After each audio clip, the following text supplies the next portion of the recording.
Olá, sejam bem-vindos ao canal. Depois de um jogão aí entre Fluminense e Corinthians, muito feliz, a gente muito feliz aí depois do empate, né? Do Timão com grande chance de passar para a próxima fase. E eu queria pedir aí o seu like, tá? Se você não é inscrito, que se inscreva no canal. E vamos assistir a pós-jogo. Queria deixar os créditos para os canais ESPN, tá bom? Vamos pro vídeo. Do ponto de vista do público, torcedor do Fluminense saindo do Maracanã agora, imaginando que venceria esse jogo por uma diferença mínima, porém importante, né? Num confronto em mata-mata, você ir ao estádio do seu adversário ganhando o confronto por um gol.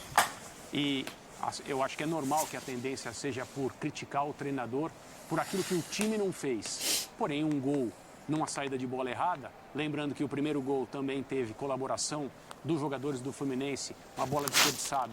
E esse é um time que gosta de cuidar da bola, o Fluminense joga dessa maneira. Tem mais a ver com o resultado final do que, na minha opinião, do que as substituições feitas pelo Fernando Diniz. Faltou dizer uma coisa que eu achei muito interessante no jogo.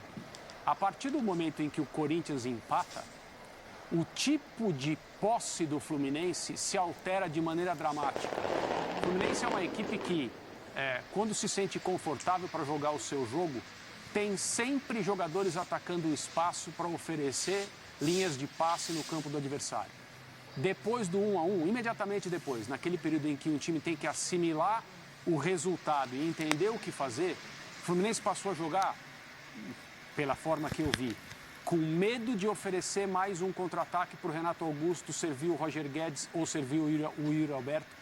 Um time receoso, mas com uma posse defensiva, receoso de uma outra perda que pudesse gerar uma chance para o Corinthians. E essas são as questões que influenciam o comportamento de uma equipe, basicamente mentais, levadas pelas circunstâncias do jogo. A partida de futebol acontece sempre assim. E o Fluminense teve dificuldade nesse momento, justamente no trecho do primeiro tempo, em que o Corinthians defensivamente conseguiu controlar a partida. E se a gente for olhar... Renato, vai comentando enquanto a gente vai colocar os melhores momentos da partida e fique à vontade. Não, se a gente for olhar, foi um jogo de muitos gols, mas foi propriamente um jogo com erros muito que individuais. É claro que não só individuais. Eu não acho que, por exemplo, o gol de empate do Corinthians no final, o erro seja só do jogador que erra o passe ali, que faz a bola voltar para o Corinthians. Tem um erro ali também, se eu não me engano, do Nino em cima do Roger Guedes. O Roger Guedes leva ali a melhor no confronto individual, até de costas. Aliás, revendo o lance, agora mais vezes que a gente estava se preparando. Foi muito bem o Roger Guedes na jogada de centroavante mesmo, de pivô. Ele sustentou ali na força. Mas se a gente for olhar, foi um jogo realmente com muitos erros individuais. Os dois laterais do Corinthians hoje eu acho que fizeram um jogo muito abaixo. O Fluminense constrói os seus 2 gols a partir de bolas longas, né? Até colocando o que o André falou, para mim a posse de bola do Fluminense hoje, ela não foi aquela posse que a gente está acostumado a ver, Exato. Com ritmo principalmente. E ter a bola é uma coisa, ter a bola sendo eficaz, sendo agressivo é outra. E eu achei que foi um Fluminense com dificuldade para forçar o jogo, para acelerar o jogo. Quando a gente fala em desmontar uma defesa, o que é? Se mover, acertar, movimentar, principalmente acelerar o passe, né? Que a gente fala alternar distância e velocidade do passe e direção também. Então acho que nesse sentido o Fluminense não conseguiu ter o seu melhor dentro do modelo de jogo que a gente sabe do Fernando Diniz. Outra coisa para destacar o Yuri Alberto, a gente viu muita gente querendo mandar ele para a Rússia de volta, né? Depois de algum tempo. Só que tem sido um jogador, principalmente nesse tipo de jogo, muito importante. Eu não estou falando só por causa dessa jogada que foi muito boa, né? Que ele consegue ali, a gente fala, né, temporizar, segurar a jogada para achar o tempo certo do passe. O Yuri, ele entregou para o Corinthians algo que o Corinthians tinha muita dificuldade, profundidade. Atacar a linha, empurrar o adversário. E isso gerou para o Fluminense hoje, mesmo que a bola não entrando, muita preocupação. Então acho que é um jogador que, depois de ter dificuldade, e para mim dificuldade coletiva do Corinthians de fazer com que a bola chegasse até ele, tem se mostrado com os gols, agora a confiança retomada. É um cara muito importante. E taticamente, mesmo quando... Olha o tipo de jogada que a gente está falando. Ele tá sempre ali jogando no limite. Isso causa no zagueiro. O Nino foi muito bem nessa jogada. Né? Foi. Aquela atazanando aqui. E a gente sabe que quando jogava, por exemplo, com o Roger Guedes, ele tem a característica de circular mais e muitas vezes trabalhar um pouco mais recuado. Ô Saraiva, é importante, até pelo fato de você estar no Rio, trazer um pouco pra gente a percepção do torcedor em relação ao Fluminense, não em relação a esse jogo, mas essa boa fase, um time faz uma boa campanha no Brasileiro, está na semifinal da Copa do Brasil, obviamente. A gente sabe que em relação ao Diniz há sempre muita controvérsia. Há quem ame, há quem não goste, talvez análises até exageradas nos dois polos. Eu queria que você falasse um pouquinho como é que está a sinergia de torcida com o Fluminense.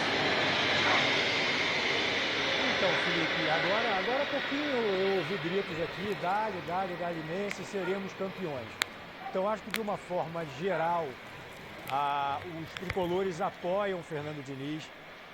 Quando houve a contratação, eu achava assim um clima, as opiniões um pouco mais divididas, muito em função que ele teve na primeira passagem no ano retrasado, em que o Fluminense fazia boas partidas, criava muito, finalizava muito, mas não fazia gol, não é? Então nessa passagem eu acho que o Diniz realmente ele evoluiu com o tempo, né? Com as experiências que ele teve em São Paulo, Santos, Vasco, etc. Chegou no momento mais maduro. Se eu não me engano, foi o segundo gol do Fluminense que o Manuel dá um lançamento de 40 metros. Então, numa outra época, talvez um zagueiro se sentisse desencorajado de tentar um lance desse. Então, eu vejo um trabalho, vejo uma evolução. Eu acho que o Fluminense tem um elenco de razoável para bom. Eu acho, então, que, por exemplo, a campanha que o Fluminense faz no Campeonato Brasileiro é uma campanha, ao meu ver, surpreendente. Acho que há outros times com elencos superiores ao Fluminense e que não fazem a campanha que o time vem fazendo. Também, assim, lembrando a caminhada do time na Copa do Brasil. O Fluminense elimina o Cruzeiro nas oitavas de final e o Fortaleza, não é? O Cruzeiro disputa a Série B, mas faz uma grande campanha. Fortaleza, a gente sabe que tem um time muito qualificado, que por uma série de razões, enfim, privilegiou a Libertadores, por exemplo, mas tem um bom time.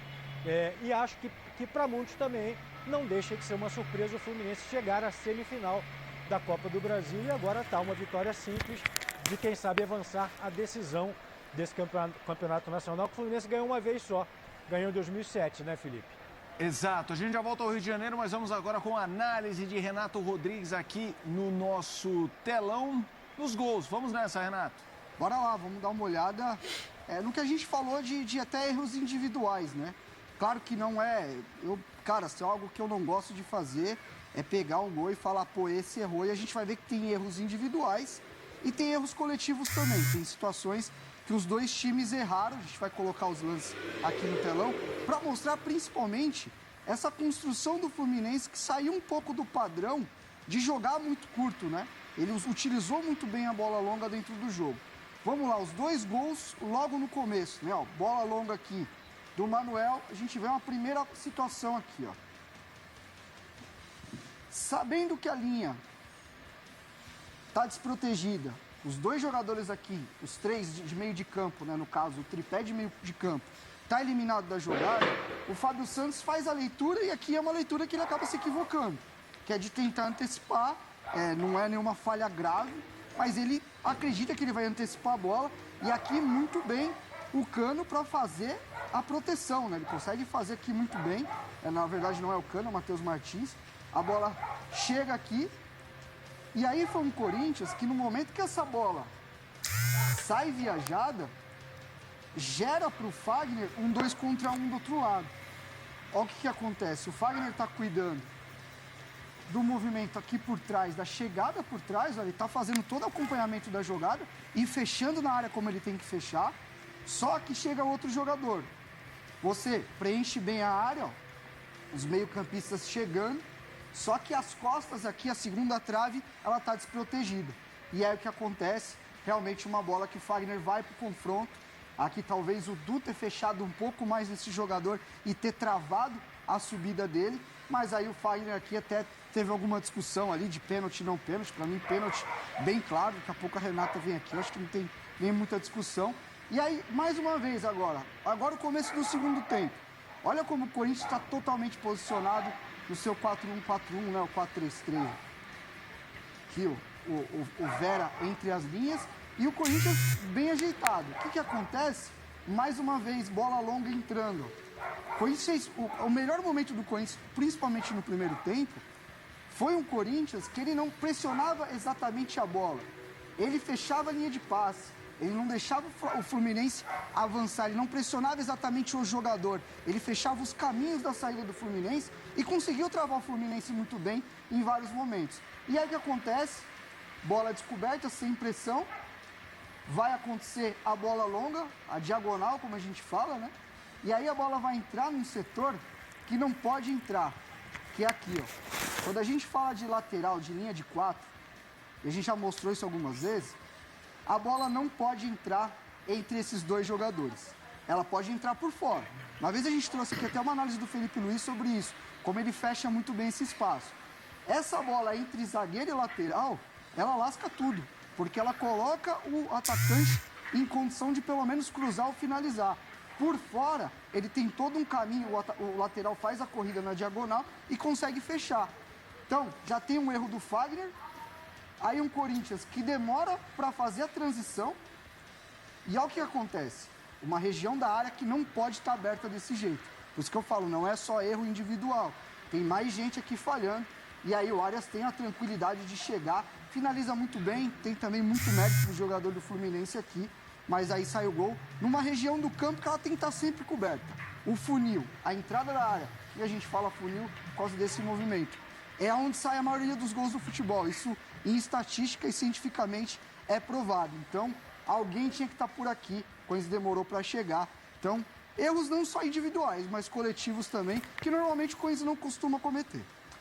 Olha, já você vai ver aqui no Sport Center a análise da Renata Ruel sobre a arbitragem, especificamente do pênalti logo no começo do jogo e outros lances que ela, porventura, tenha separado, mas especialmente esse lance é o que mais chama a atenção no sentido de arbitragem, porque logo a 1 minuto uma penalidade marcada. Ô André, Saraiva e Renato, vamos entrar num tema que é a performance do Renato Augusto e também a do Ganso. Sim, privilégio ver realmente dois maestros como jogaram hoje. A gente tem números envolvendo o Renato Augusto que mostram como o jogador hoje foi bastante determinante. Vou começar com ele, depois a gente traz o Ganso também para a história. Números do Renato Augusto desde que voltou da lesão, os últimos 6 jogos. 4 assistências, 11 chances criadas, cruzamentos 28, desarmes 11, recuperações no campo de ataque 11. Repare, ele é o segundo melhor do time nesses itens. A gente tem ali à direita o que fizer. Na verdade, ele é o líder. O segundo está ali na coluna da direita, é Roger Guedes Piton, e você vê que ele leva vantagem ampla na maioria dos quesitos. Hoje ele fez um gol, uma bela assistência do Yuri Alberto. Sim. Mas teve a bola que o próprio Renato apontou ali do Yuri disputando, que o Nino foi muito bem, que é um passe maravilhoso do Renato Augusto. Jogou demais, hein, André? Os números comprovam que ele é o jogador que consegue transformar o time do Corinthians do ponto de vista ofensivo. E é um time muito carente, né? Embora muitos jogadores ofensivamente bem dotados façam parte do time.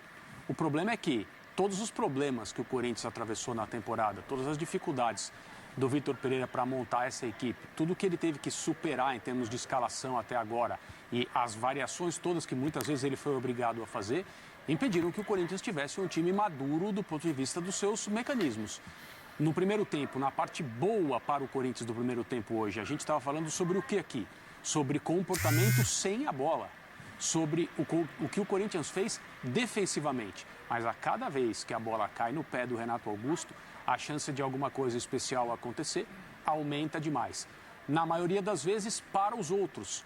No jogo que classificou o Corinthians... O Yuri, né, que Exato. se beneficiou muito com isso. No jogo que classificou o Corinthians para esse confronto com o Fluminense, o Renato Augusto voltou e fez 3 assistências na vitória sobre o Atlético Goianiense na Neoquímica Arena na semana passada. E hoje ele recebe um excelente passe do Yuri Alberto, mas apenas porque ele faz o movimento perfeito para que o Yuri Alberto possa esperar e tocar a bola entre os defensores do Fluminense na entrada do Renato Augusto para a área. E ali, cara a cara com o goleiro, com um bom ângulo de finalização, Um jogador com a qualidade dele dificilmente perde o gol. O passe que você mencionou é um passe de um jogador que consegue enxergar algumas jogadas à frente, ele passa o jogo inteiro fazendo isso. Mesmo quando ele não tem a bola, você percebe que o Renato Augusto é um jogador que tem, do ponto de vista do time do Corinthians, a melhor leitura de jogo. E se o Roberto recebesse com um pouquinho mais de vantagem, ou contra um zagueiro que, do ponto de vista da vitalidade, não fosse o Nino, talvez ele saísse na cara do gol também. E um aspecto importante sobre o Renato, principalmente no primeiro gol, é a capacidade física dele fazer a transição. E surgiu muita discussão sobre qual time o Corinthians ia colocar em Fortaleza. E eu vou te dizer, cara, não tenho, claro que convicção e cravar isso é muito complicado, porque a gente não tem acesso a dados a dia a dia. Mas imagina o Renato jogando 90 minutos em Fortaleza e hoje, num jogo assim, eu tenho quase que convicção que ele não entregaria fisicamente também o que ele entregou. Porque ele foi, mais do que tudo hoje, um jogador de transição. Porque foi como o André falou, a partir da recuperação da bola, o Corinthians tinha o primeiro e o segundo escape, que foi, para mim, a maior associação que teve no jogo, com mais sucesso, que foram os dois jogadores, o Yuri e o Renato. O Renato era um primeiro escape para achar o Yuri, como a gente falou, um jogador muito importante para arrastar o time adversário para trás, para atacar muito bem a profundidade. Então, até nisso, dá para dizer que o Vitor Pereira teve sim sua razão. O torcedor ficou chateado de ter perdido em Fortaleza, era um jogo importante olhando para o brasileiro, mas se me permite dizer, eu não sei se o Renato teria o gás que ele teve no jogo de hoje para fazer o que ele fez. E é isso, pessoal. Queria agradecer a vocês que ficaram até o final aí, assistiram até o final. E não esquece de deixar o like aí embaixo, tá bom? Para ajudar o canal. E até o próximo vídeo. Fiquem com Deus, tá bom? Tchau!